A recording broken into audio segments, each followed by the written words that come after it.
In early May, UN Secretary General Antonio convened a special meeting in Doha with chosen representatives from around the world to the humanitarian situation in Afghanistan. Significantly, the Taliban was not invited, as no country had recognized its government. So CUS went from Afghanistan in August 1, and the Taliban to power. The country has plunged into humanitarian crisis, particularly dire impacts. The UN conference prompted in part the Taliban's recent increased restrictions on women's ability to work showed a remarkable international case.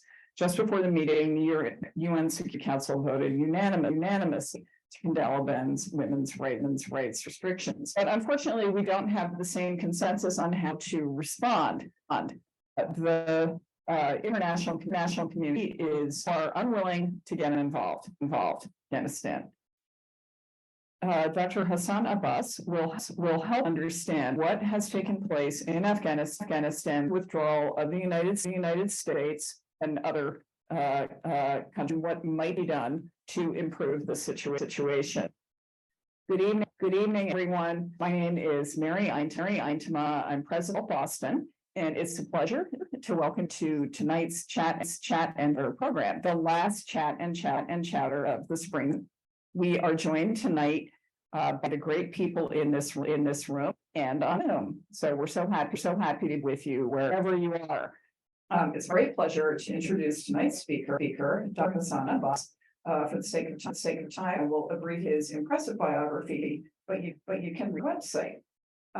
He is Bush Professor of International Relations at Near East Asia Strategic Studies Center at National Defense University. Current research focuses on narratives for countering political and religious extremism, as well as rule of law reform in developing states. Dr. Abbas served as professor and department chair at NDU's College of International Security Affairs and as a distinguished Qayyim professor at Columbia. He has held various fellowships, including at Harvard Law School, the Belfer Center, the Asia Society, and New America Foundation. And we were just about how come to Boston is a homecoming, so welcome back. It's also appeared on television news shows and articles and some publicating, New York Times, Post, Globe, everywhere, before the U.S. House of Representatives Committee, and he discussion the return of the Taliban, which just came out in May. So for joining us tonight, Dr. Abbas. Truly a pleasure and honor to be here. As I was mentioned, my life in the United States started from Boston. I went to PhD to the Fletcher School of Law and Diplomacy. Then about 7 years at Harvard, 3 years at Harvard Law School, then 5 years at Kennedy School. Grew up here. One of them is here today. And for them, Boston is his home because this is where the youngest one was born, and the other grew up, went to school. So Boston also is important for me from the point of view. I just want to the title of the book. The tragedy of 9/11 happened in Boston, very new in Boston. Moved here in January 2001, and I remember that tragic evening. We went to school next day. This was the first days of that semester, and then Senator Kerry was and Bosworth, who used to be the dean there, a diplomat. And I remember our first conversations on 9/11. And the reason this is because the book reminds me of that. The 4 people you can see on the title of the book. One, Mr. Abdul Wasik, is arrested at that time because of involvement in as part of Al-Qaeda, and he's now the intelligence chief of Taliban. In last term, he has had 2 meetings with the deputy CIA chief. He previously met the head of CIA as well. So their engagement happening. He also remained in Guantanamo Bay prison for about 5 years. and that's was released. Maybe see something went. Another person, the deputy foreign minister, to also a very interesting background. He was sidelined. He's not his position as a deputy foreign minister not very important by the Taliban standards. The charge is that he likes his on the rocks, and that's not something we would love. So there are these very interesting profiles, and even the book title reminds me of its linked 9/11. What I wanted to do today, 25 minutes or so, is to give you a glimpse of what the book is about. Many days, I had 2 or 3 book events a day, not because necessarily the book really great. That's what academics do. I had many previous books, but this time around, it became very part book because the official spokesperson of Taliban, Zabiullah Mujahid, who has 750,000 followers, tweet the day book came out and challenged me, called me an intelligence officer on behalf of the US that I was doing this intel work, and that's how I have disclosed.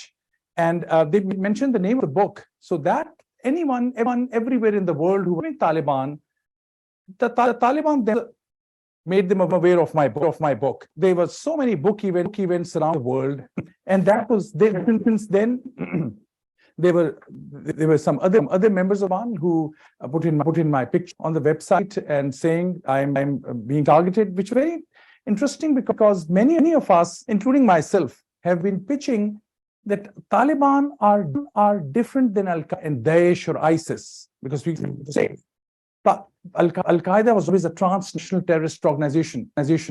Taliban also conducted terrorist operations. They were internally focused, local. They wanted to have a government of their choice under their worldview, religious dogma, in inward looking. Taliban were up challenging me. I'm saying can target me. So I'm linking this with these two things. The idea of the book. So this is the story of new Taliban. This is a story twist in the history of Taliban. This is a book about the ordinary of people who, for the last 2 generations, they have seen is war. They have seen is chaos. All they have seen is hunger, and they are sandwiched in between these different of history, and they are mere victims. That it's their story as well, and last but not the least, a story of the internal between the Taliban. They are not alike. They are very different. As I've mentioned, while one person, there's another person who you may have heard the name. Mullah Omar was the founder of the Taliban. His successor, whose name was Mullah Mansoor, he died drone strike near Pakistan in 2016. He was targeted by a US CIA because he had that returned from Iran after spending about 26 days in Iran. He was returning from Iran. I wanted to do more research on this. Generally, perception was, how come a Taliban, a Sunni extremist, was in Iran, Shia Iran, for example. Doubt, and that he actually there from Dubai, and Dubai, total number of his visits was in about 24. And going there as a state guest, he was the head of the Taliban. At a time, US was fighting Taliban in Afghanistan, state building or nation building. That's another story, how to frame it.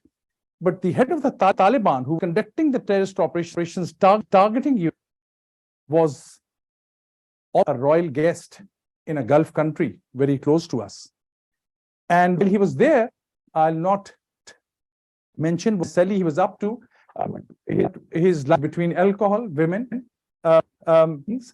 and that's what when I realized, and I wanted to probe challenge why they were so upset with the book, because I some of their profiles. So some of them are very bigoted, very narrow-minded products of the religious seminaries. There are others who are very worldly, very greedy for, very human. human. Who are the real Taliban? Because they now control Afghanistan completely. That means, so I thought I'll also story rather than telling you some of the more nuggets from it through 15 images, and these images are in the book. We picked out of more than 100 images of the world. Some of my friends. Images were from some renowned journalists, some from the like Reuters, etc.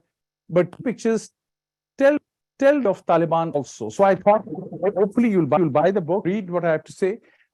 But through these 15, I'll show you 15 faces of the 15 elements of reality, and that's I thought would be the quickest and easiest way for me to explain. The first picture. I'm sure most of you recognize both of them. You recognize one of them. Is Ambassador Zalmay Khalilzad, very renowned diplomat. He remained U.S. in Iraq. Also, he remained U.S. representative in nations as well. And then he was of course U.S. Afghanistan previously, the representative of President Trump, who conducted the negotiations in Doha, which led to the peace deal. And the other person, so the architect of these negotiations, Mullah Qadr, so an extremely important Taliban leader. He should have been the leader of Taliban after Muammar, the founder of Taliban, but that was not to.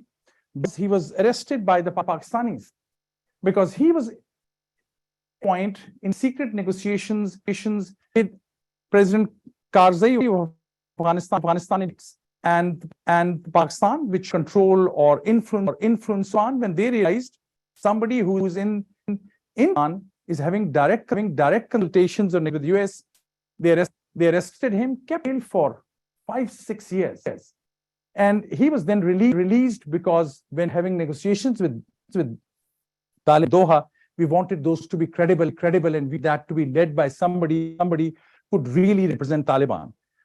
So this remarkable moment, this was a watershed moment, a deal between US and some for which we spent about $1 trillion. Some people think more. The whole state building project, the whole nation building project. The phrase is dramatic because no one can go and build another nation. We can build a state, yes. This changed a lot because many people think about this puzzle. How come after $1 trillion with so many losses, sacrifices, so many of our partners, many of them in Afghanistan who were very well-meaning, smart, educated, really wanted well for Afghanistan, how come there was not a single shot fired at Taliban when Taliban just walked into Afghanistan? It's a big puzzle.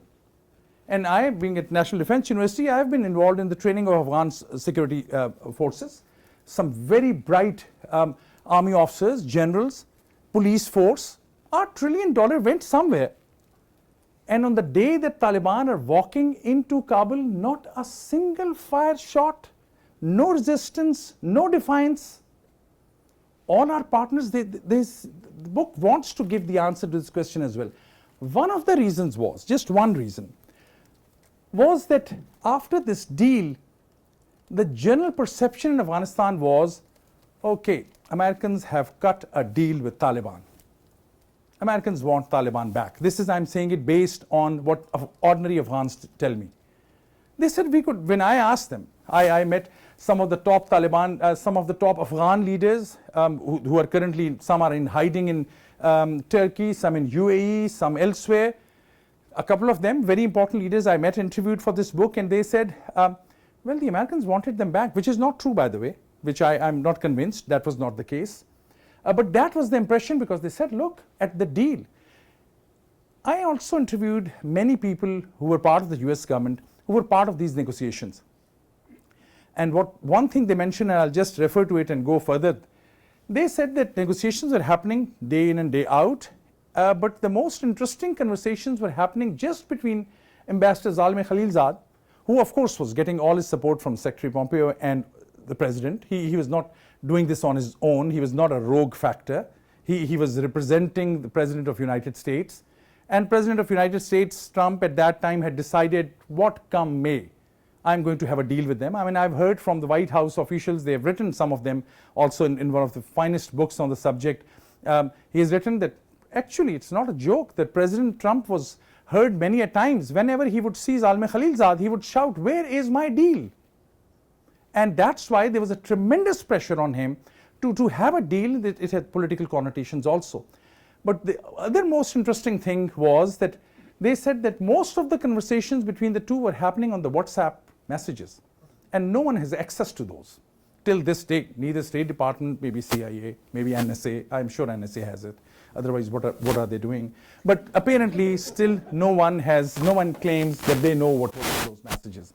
That was the first critical moment we have to keep in mind.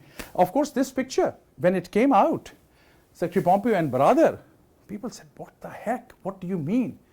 The people who were fighting terrorists, we are now going to have these proper official pictures with them? This was also very meaningful. I'm not just throwing this whole negotiated deal under the bus. I think we remembered President Biden had said it even to President Obama during the time when the first surge was happening. That look, this is it. There's no way we can win Afghanistan. He was always convinced, but at this moment of the deal, the credit or discredit goes to President Trump. President Biden just led the unceremonious exit, and that too without much planning, it appeared. But this picture, for us, many of us ignored it probably. It was not the cover picture in New York Times or elsewhere. In other parts of the world, it was on their title covers. That is also at times we become victims of our own media images and forget that's why what's happening in the global south surprises us. If this word global south surprises you, please go and Google, because rest of the world now is talking about global politics by saying United States and global south. And I've asked this question, I don't want to embarrass my dear friends here, and this is not meant to be that I'm an academic, and I also came to know of the intricacies of this much recently, and that too thanks to my daughters who asked me, Baba, Dad, you don't know even global south? I said, no, I know it. But what this means is the developing world, but there's new dynamic politics that is taking place. This is the third picture in the book. These are all the Taliban during the negotiations. So I went to interview a lady, very brave woman from Afghanistan. I salute her.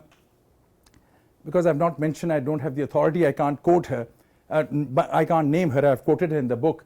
She said that when we first went to Taliban in Doha, when everyone was sitting on the other side, we thought these are some cavemen, backward, narrow-minded, who will not be able to even converse properly. And he said we were stunned that they were very well organized, very thoughtful, no one would cut each other.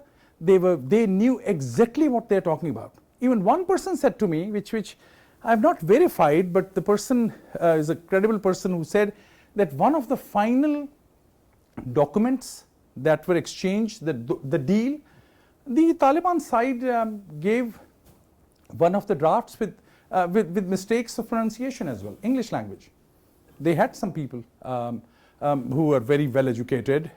So Taliban were not those cavemen who we thought they were. Some of them, especially in Doha, and that credit in some ways also goes to the United States. We were not negotiating with them in Kabul. In 2012, somebody smart and intelligent sitting in the United States said, ultimately we'll have to talk to these guys. So we want a neutral place with them. That's why at that time, under President Obama, somebody called Qatar, can we have this space in Doha where we would like to move some families of Taliban from Kabul who we want to talk to. And there was competition from some of the major leaks. We know that UAE wanted to have these negotiations. Qatar got it. And at that time, about 25 families were moved to Afghanistan, to Doha.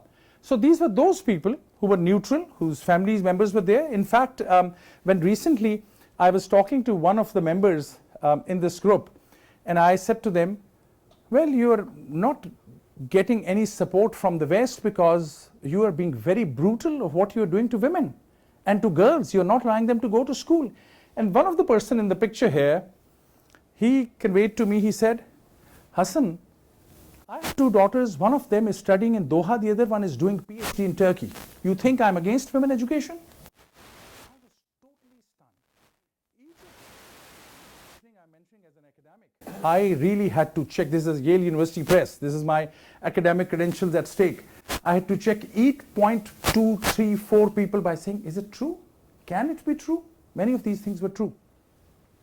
This is the third picture, which tells a story which we often miss. This is the picture of Pakistan-Afghanistan border. Once Taliban came into power, everyone thought they were ultimately the extension of the Pakistani intelligence, and they will be, now Pakistan and Afghanistan will be one in some sense. No, there are regular skirmishes because there is another terrorist group known as Tehreek-e-Taliban Pakistan. These are Pakistani Taliban. They are Taliban-like in ideology, in thinking, in worldview, but they live on the Pakistani side of the border. They conduct their terrorist operations inside Pakistan. When Taliban became the new reality in Kabul, Pakistan was happy by telling Afghan Taliban, okay, please hand us those terrorists, because they have created havoc in Pakistan. And Afghan Taliban said, what? There was no such commitment with you, because Afghan Taliban were always benefiting from the Pakistani Taliban as well. So in other ways, they were playing a double game as well throughout. And this is the governor, when some of the fights had taken place, the governor had to be on the border to ensure that some peace happens between Pakistan and Afghanistan. There are these layers of complexity. I'm just giving some idea. This is another picture. This is Mullah Muhammad Muttaqi, the foreign minister of Afghanistan today. She is Pakistan's foreign minister. And this is also a surprising picture. This is in Kabul. And what the picture denotes is Taliban's regional power. Unlike the last time around, when after supporting Al-Qaeda, we had to go and hit them and target them, and my personal view, rightly so, because they were the ones who were involved with, they had supported Al-Qaeda, which had conducted terrorist activity in the United States. It made sense. This time around, Taliban have excellent regional relationships. Uzbekistan, a Central Asian state, is giving them free electricity. So Taliban and everyone has this, not 5G like us, but I don't know even we have 5G or not, but 3G internet connectivity. Who's paying for that? Some international companies. Taliban, Chinese foreign minister recently met Mr. Muttaqi. He is one of the real champions of some very important multilateral engagement. So Taliban today they are not officially meeting us, although behind the scenes those meetings are also happening. But in the region, they are playing in a very different way. This is also a picture. I'll skip it given the time, but I just want to mention one person here. These are the top Taliban leaders. This is one person, he's the Chief Justice of the Supreme Court. Now the other side of the story, I showed you some of their pragmatic elements who are very smart from how they are conducting business. This person has recently written a book. He's the Chief Justice of the Supreme Court of Afghanistan. His book on Islamic governance system, I had a chance to read its translation, just came out. It's one of the most difficult readings I ever had, because that was the most pathetic representation of what in his view Islam means. Very dogmatic, very extremist. If just one sentence, there's one chapter kind of which explains why in their view women are not considered, they're not saying equal rights, that women lack equal rights. They said women are not human beings. That is the Chief Justice of the Supreme Court of Afghanistan. That's the other side. They are also very strong. Unfortunately, in comparison to the pragmatic guys who I showed you, very smart, cohesive in their argument, articulate, there are these kinds of people as well who are extremely, extremely problematic. Just two quick pictures. Today, the young Taliban have all the equipment that we gave them. we gave to the Afghan security forces. So they are very well equipped, and they are much different. I interviewed one young Taliban leader who mentioned that he was one of those who had just walked into Kabul. He walked into Kabul the day Taliban took over, and he thought he was on a motorbike with his friends. He was taken into the presidential palace, and by the evening he was now waiting. Okay, what are the next orders? We have taken over Afghanistan, we have taken over Kabul. And he said to me that by the evening, one of the local commanders came to him and said, okay, why don't you go and find a space to sleep? He said, what? I have been waiting for you to come, and we have all our plans how to burn down this palace. And the commander said, no, we are the rulers now.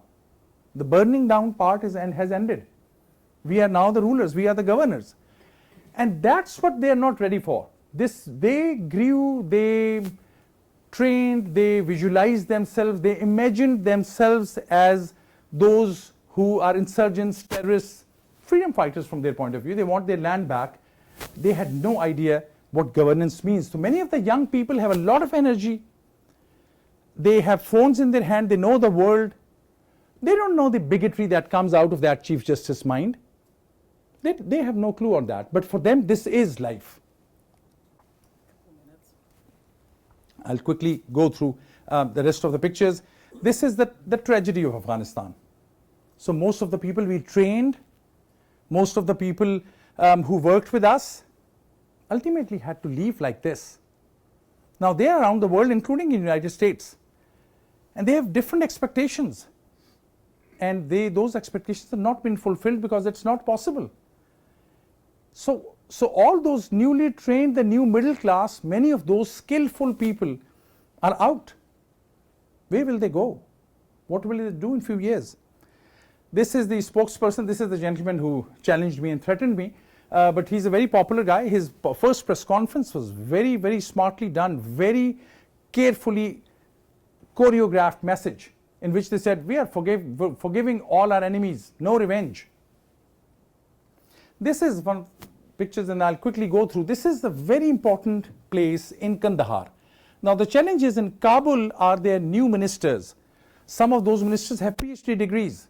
Some of them are very smart in what they do. And then there's this spiritual heartland of Taliban, which is Kandahar, where Mullah Hebatullah, the new Mullah Omar, lives. And there's that tussle. He lives in this palace. And their worldview is very different. They don't want engagement. Kabul wants engagement. They want to be part of the world. Kandahar, who's really controlling, has a very dogmatic, retrogressive worldview. This is Sirajuddin Haqqani, the terrorist on whom FBI has a $10 million on his head. But we are not targeting him anymore. He's the interior minister. He's taking, for Taliban to wear these uniforms is a huge development. They are not into wearing these modern uniforms. And now he has owned all of this. And the tragedy in another way is, he is now the person who's seen as a pragmatic guy because he's engaging with everyone. And he wants girls to go to school, and many of them that he represents. So these are contradictions, contradictions, and contradictions. And last but not the least, this is Mullah Omar's son, Mullah Yaqub. He's the defense minister. He's Mullah Baradar, who was sidelined, who lost the political battle. If he was there, as per the US understanding and plan or hope, things would have been different because he's a pragmatic guy. But he was sidelined, and he's one of the biggest drug lords. Where was he? He was in a prison in US. He was released recently in exchange of another US person who was in custody of Taliban. He's now back. We think he might get back into his drug business. Not so far, but it's entirely possible. Last two pictures and I'll stop. But this is also a reality. This is from October 2022. These are young Shia Hazara women in Afghanistan. So Afghanistan has not returned to that burqa model or hijab. They are young women who really are aspiring to have their rights. They are still fighting. They also need our help. People in Afghanistan today who are going through hell also need support. We cannot just say because Taliban are there, it means we will just give up on everyone else who's in Afghanistan. This is the last picture. Surprisingly, Taliban were known, these are Taliban guards. Taliban were known for massacring Shia minority members, Sufis, mystics. This is a very important mystic Sufi shrine in Kabul. Taliban are today securing it because now Daesh, ISIS, is the one who's destroying, who's killing minorities and everyone. The real bad boys role or title has been taken up by someone else. That's the layer of complications. My argument in this book is we need to engage with the people in Kabul because we have invested too much in Afghanistan in the shape of institutions which Taliban never burnt down. Those are there. It's not that we have to give aid. I'm not making a case for aid. It's impossible at this time. However, engagement is extremely critical because that is the logical conclusion of the Doha deal that we had. I rest my case. Thank you. I'm going to take advantage of the microphone. Thank you very much for your remarks. A quick question. You have laid out for us that what may seem like a monolith is actually quite varied within the Taliban. What do you see in 5 years, and what are the indicators that you'll be looking for along the way? Thank you very much. I think Taliban are not going anywhere. They, through their skillful negotiations, maneuvered, managed, they are in power. And where things can go, if currently they need for their budget about $10 billion a year. And currently they are raising, actually the World Bank did a report, they did quite well by raising $2.5 billion a year from their tax collection. Because previously they are the ones who were doing all the corruption and destroying, now they are the managers, so they are taking care of it. But there's a shortage of $6 billion. If the humanitarian crisis leads to a point that there are again sanctuaries for Al-Qaeda or Daesh or such like groups, and God forbid there is another terrorist activity somewhere in Europe or in the region or God forbid in US, and that is happening from Afghanistan, how will we make sense of that? What will we do? Are we thinking of those lines? I don't think, because everyone is now thinking so much about Russia and Ukraine, about China. We think the story is over. Just because we think the war on terror is over, we think the world has stopped. The world has not frozen. And we have a responsibility to deal with these things, both in terms of counterterrorism and in terms of the managing the humanitarian and demographic challenge that is there.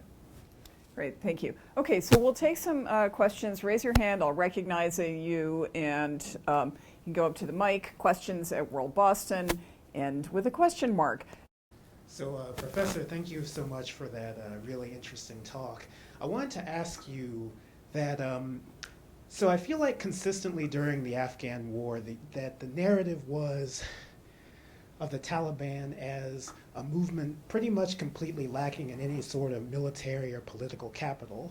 Clearly we got that wrong, but why do you think that's the case? Do you think that, and where are their bases of support coming from? Do you think it's purely a calculation on the part of the citizens of Afghanistan that they're looking at these internal security threats like ISIS that have come up, or do you think that there's international support that's a part of their base of support?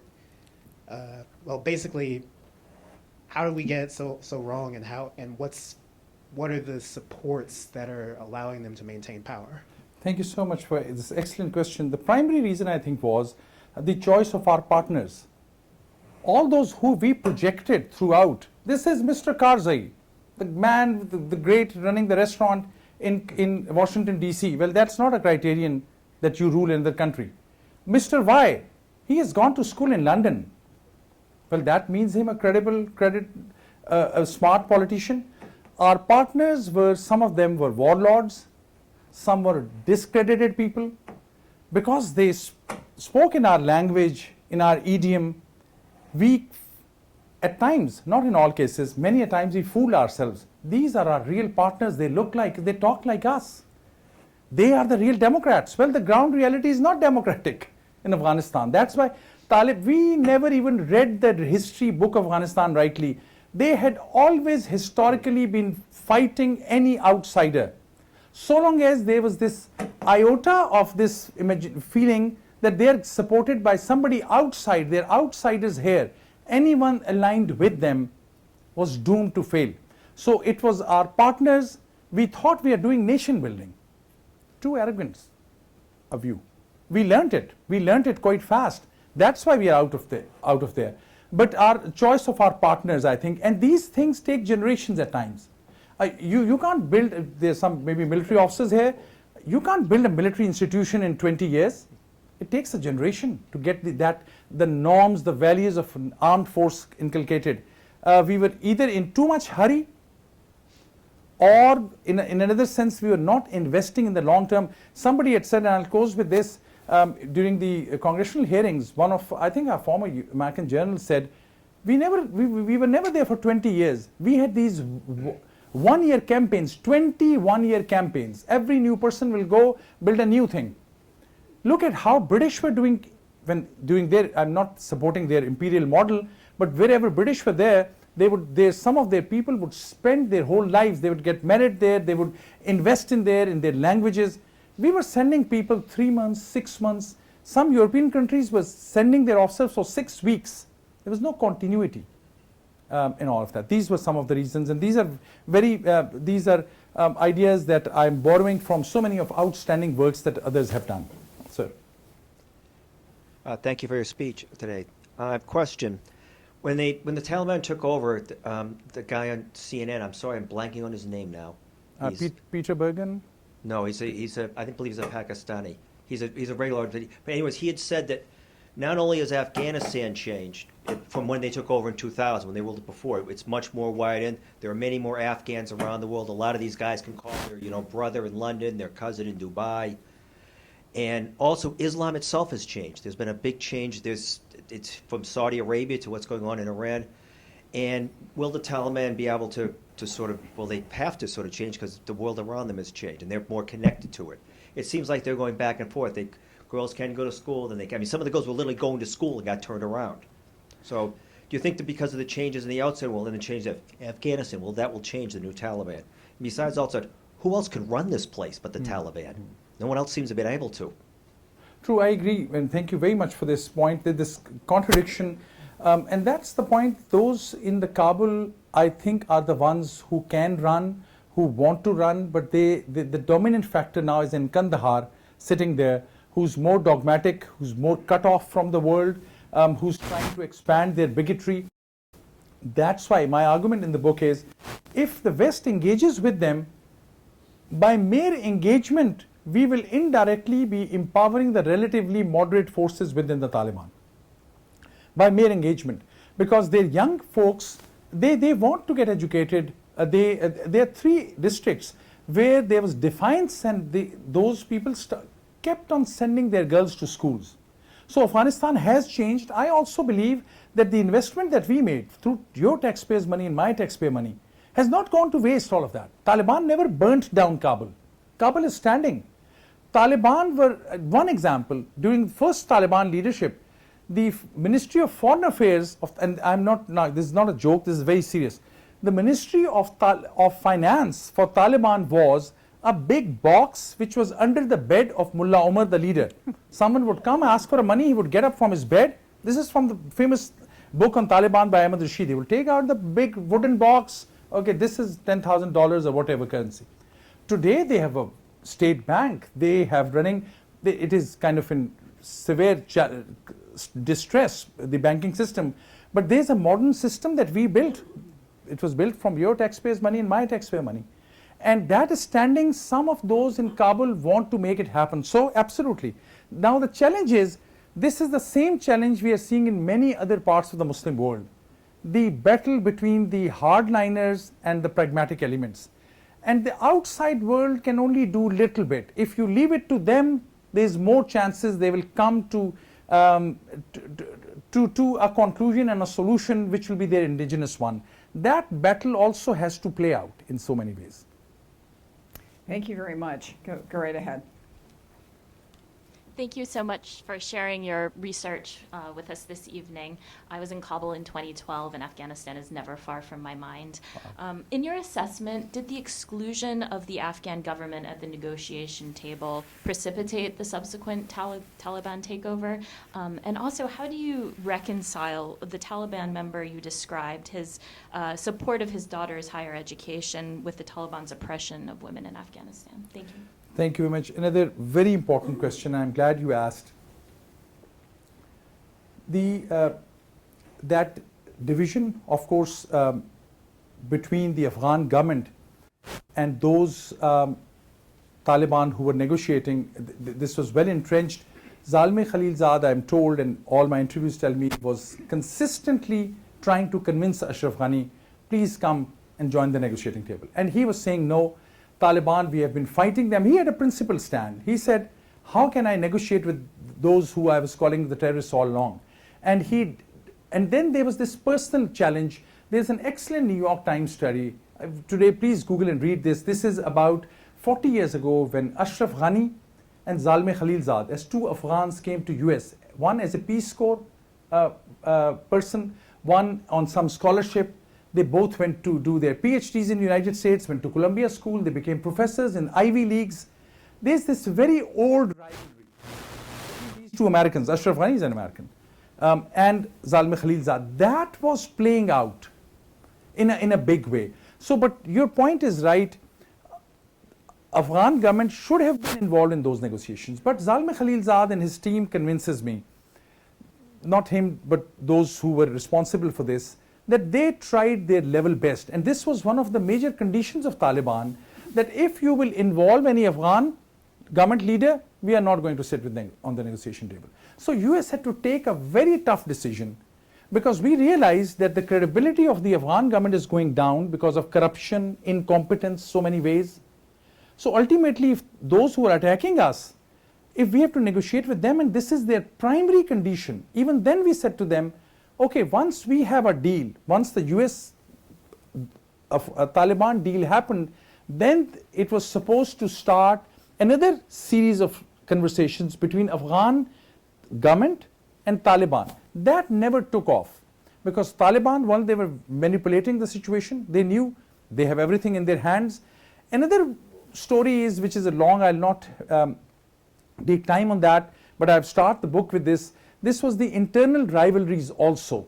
When chaos happens, then people just run for their lives and want to have their backup system. Most of Taliban were, the Afghan leaders were deep into corruption because they thought Taliban will come back. So they were keep taking money away, putting it in Turkey, putting in UAE, putting it in Pakistan. Somebody told me in Islamabad, the prices of real estate have shooted up, because all Afghans who left Afghanistan had so many dollars. Whose dollars? US dollars and my dollars.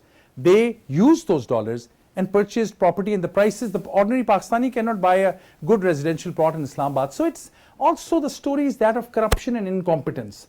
But also at the negotiation table, when President Trump was saying, this is my deadline, I'm not making a political statement now, he had his election in mind. And he was saying, I need a deal. And so there was, time was limited, and in that, the Taliban were the biggest beneficiaries of that. Thank you. Thank you very much. This has been a great lecture. I'm a Vietnam veteran, and I went to Kazakhstan in 1988, and I met the Soviet soldiers who fought in Afghanistan in 1988. Wow. And they told us the same story we told them about Vietnam, not knowing the enemy. Not one day they're friends, the next day they're enemy. Taliban took over when the Soviets left. South Vietnam collapsed. I said to myself, in 1988, we'll never go to Afghanistan for a war. Well, when they went in 2001, I said, we're between Iraq and a hard place. And then they will go into Iraq. The question is, in 2019, there was this, Washington Post came out with the Afghan papers, where the generals were in the Pentagon with their emails saying it was a lost cause. Then they go up to Capitol Hill and say, a few more soldiers, a little more money, we'll win the war in Afghanistan. Okay. So my question is, Vietnam, it took 20 years to get relations back with the US. How long will it take because there was draconian the way the U.S. kept the assets of the Afghans away during a time of destruction and Okay, drought. thank you. Thank you. And then we'll go right to Jim's questions. You have both. And if I'm allowed, time. before Jim asks the question, I would like to introduce Jim, if I've recognized him right. Jim had supported my first book, Pakistan's Drift into Extremism, 20 years ago. There was a group of American Jewish committee and some Muslims locally here. I was part of a Muslim community. One of the local Muslim leaders is also here. And we had started a dialogue between Muslims and Jews. So I remember you very fondly, sir, and such a great pleasure to see you. It's wonderful to see you, Hassan, and thank you for doing this for World Boston. Can you elaborate more on the ongoing relationship between Afghanistan and Pakistan, and has the reascendancy of the Taliban, has that complicated the relationship between the United States and Pakistan, or has it made it less complicated? Thank you so much. Okay, so we have the two questions. Two right? questions and about 2 to 3 minutes. The first one reminds me of, I can't quote the person, but he's one of the founding deans of the most important school in this town. Some of you can guess. I was sitting in this morning, and I said to him, I was presenting in my book, and he exactly said the same thing, sir. He said, Hassan, tell me something new. What you're telling me, this is exactly what we did in Vietnam. And so we have gone through this, and we should never have been in Afghanistan. And there was a different way.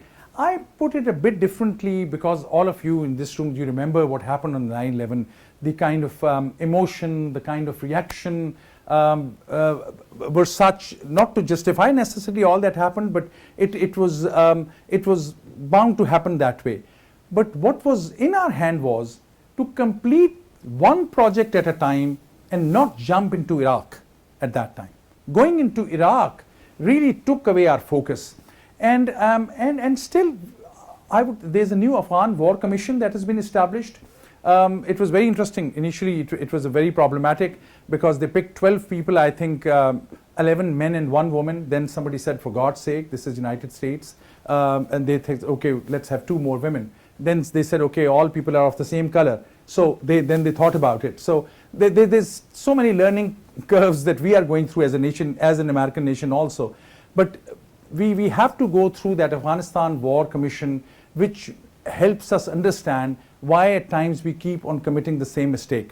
Afghanistan, I think some of what we did should have been done.